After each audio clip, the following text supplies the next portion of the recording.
So welcome to our Empowering Voices series. I'm Sharon, and this time I'm calling from Switzerland. Last time I was in Italy. We'll see where next time I'll be calling from. Right, who knows? And with me, here's Cody. Cody has worked with us for many years. Has worked for Until There Is a Cure, for many years, and now is working for Life Moves, a nonprofit committed to ending the cycle of homelessness for families and individuals in San Mateo and Santa Clara counties. And about the I'm starting from there because it's a topic that really hits home. I also care a lot about homelessness, especially youth homelessness, when it's tied also to the LGBTQ community. It's a topic that's very important to me. And so therefore, I wanted to ask you, what are we failing to recognize when talking about homelessness, housing insecurity, and access to education, especially for people living with HIV? What are we failing to recognize? We are failing to recognize the stigma first. We don't address the stigma a lot. You know, it's talked about in the LGBT community, but it's not talked about in the mainstream community. We don't address the housing barriers that come with LGBT, especially in the States. There are a lot of requirements as far as forms and things that you have to have when needing to be housed. So we fail to recognize that there is a lot of family disparities as well. You know, family does not want to provide assistance, financial assistance, emotional assistance, all of that to LGBT people if they are not accepted by their accepted by their family. So we fail to recognize the health disparities. We fail to recognize with, throughout medical professions, there is still that stigma with LGBT people, so they don't get their proper medical care to make sure that their housing barriers are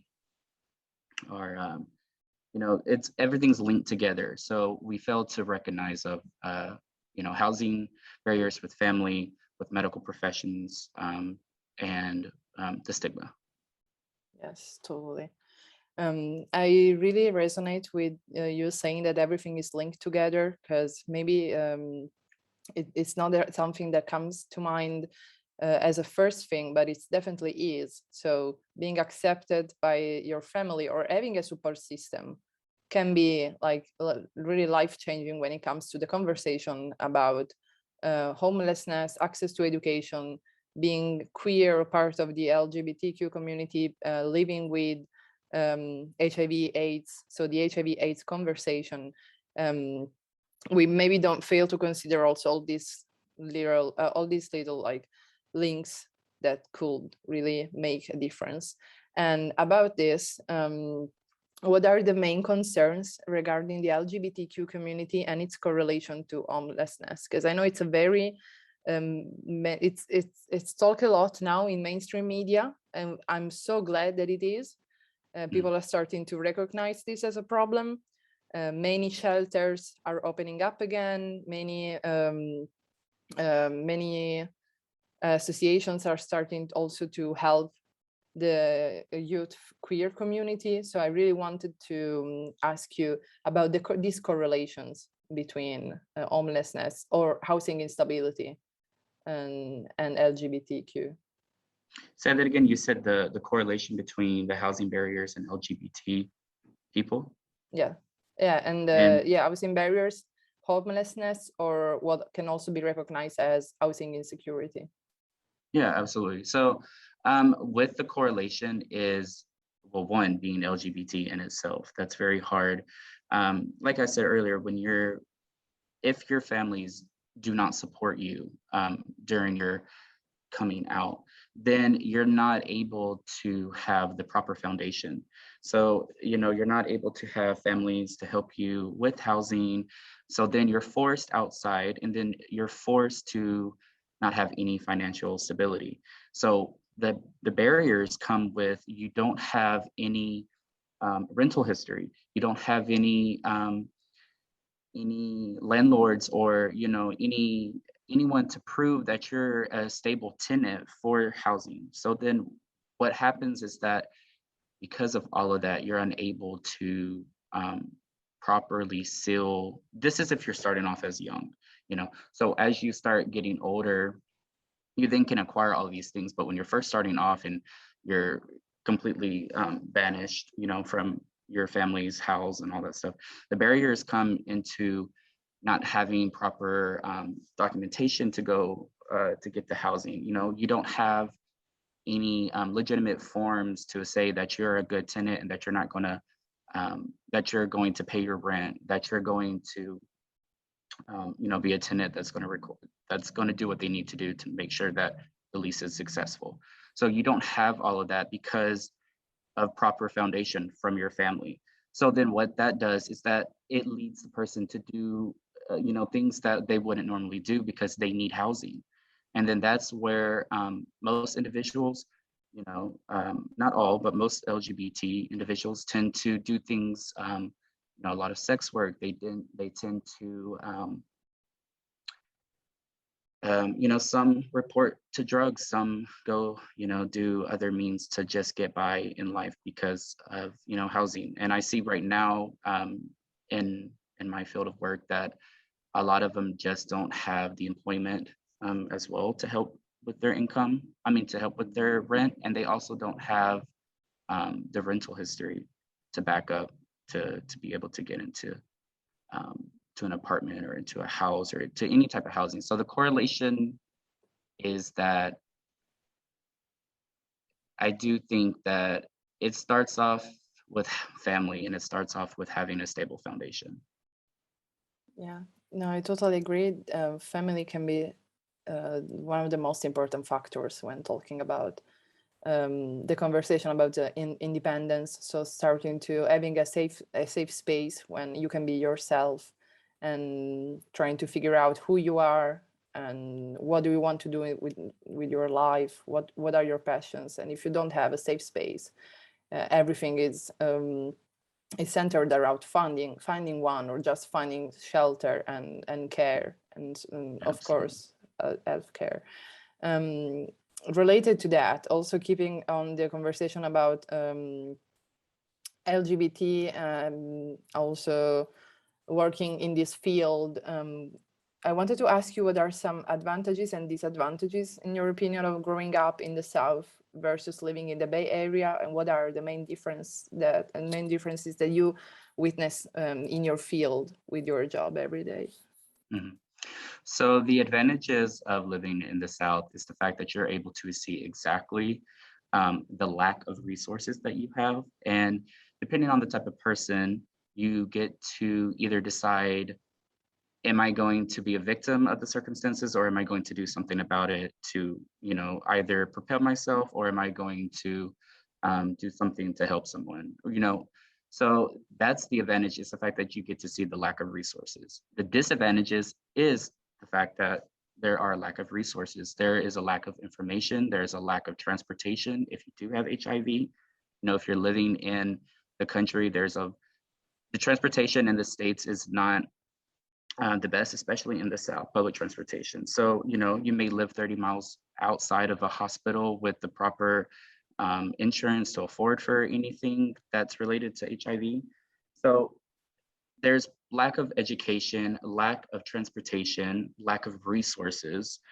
And also, unfortunately, with the South,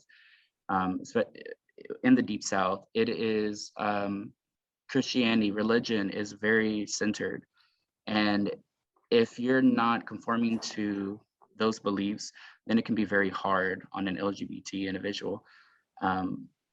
And in my field, being in the Bay Area, the main thing that I've noticed is resources. There's so much information in the Bay Area, especially in the SF Bay Area. There's a lot of information, a lot of resources that, you know, most case managers can refer individuals to where if an LGBT individual is, you know, seeking out information, seeking out help, they can just put it in a Google or a simple newsletter, and there's going to be information available. It does require for you to look and to search, but the main thing that I've noticed is that there is an abundance of resources here in the Bay Area versus in the South. Luckily, yes, as you said, the stigma is also something that needs to be addressed as an issue. And it totally resonates with me with the correlation with Christianity and with religion, and and how difficult can be to find the useful resources when you need, especially when you're younger. And it really resonates with me because even if we are on the opposite sides of the world, I grew up in Italy, especially in the South, and we are a very religious country. And then I went studying in Rome, so I wasn't in the South anymore. But growing up for 18 years there, and like witnessing the difference in having the resources when you are somewhere else, and then coming back to your hometown, and everything seems stuck in the past, and you really Absolutely. you really need to to put all the effort in the world to help whoever maybe didn't want or couldn't move out. For example, like I said, plenty of friends who would like to move out but they can't. And so it's really an effort that we do as people who are born and grew up in the South, to try to keep up with the new resources, and then to have an eye for the difficulties that our friends or the people that we love that maybe stayed there that are going through. Absolutely. So that's why it correlates to the next question, because it's a question that I really care about. So if you could talk to your younger self, maybe someone my age, I'm 22, what are 3 things you will say in order to prepare for life? Oh, wow. Okay. One thing is do not take life too seriously. Semicolon, you do not make it out of this world alive. The second thing is to be aware of your own awareness. And what I mean by that is to be present in the moment, to not borrow from the future and to not dwell in the past. And then the other thing I would say to someone is to acknowledge one's ego, because that is your false identity. So acknowledge your ego and learn to separate your ego and learn to listen to your ego when your ego is trying to run rampant. Acknowledge your ego, and to just be, to acknowledge your ego, address the concerns, but then connect with your true self. And all of that eventually comes, it will come to you as you start progressing in your life and you're going through trials and tribulations. But always acknowledge when the ego comes up, because it's going to come up, and that's going to be your self-saboteur, and that's going to be something that you're constantly going to have to address. So that would be the 3 things I would give advice to. Oh, it's really nice. I think that I will be fighting forever we will be fighting forever our egos, but the best thing is that we are aware of all these processes and growth that we're going through.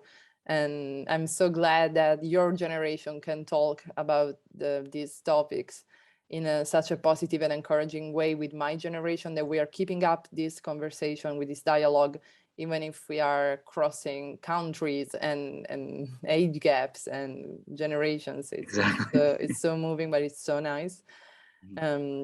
So on a positive note, a question will be, what are your hopes and goals for the future in the HIV/AIDS conversation? Well, we have the awareness and we have the conversation that's going. My goal is for consistency. I hope that we can be consistent and it not just be a thing that we were talking about in the 90s, in the late 80s, that, until the public receives notice that there's a cure, I hope that we continue to be consistent in our efforts in dismantling, HIV. And I hope that we're consistent in talking about it. So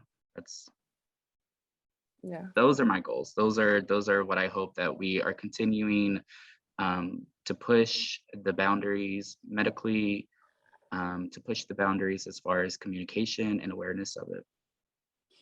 Yes, totally. And reducing the stigma. That Absolutely. would be really great. As many of you may know, Cody has worked for Until in the past. So I really wanted to ask you, how has working with us, so with Until There Is a Cure, made a difference in your life?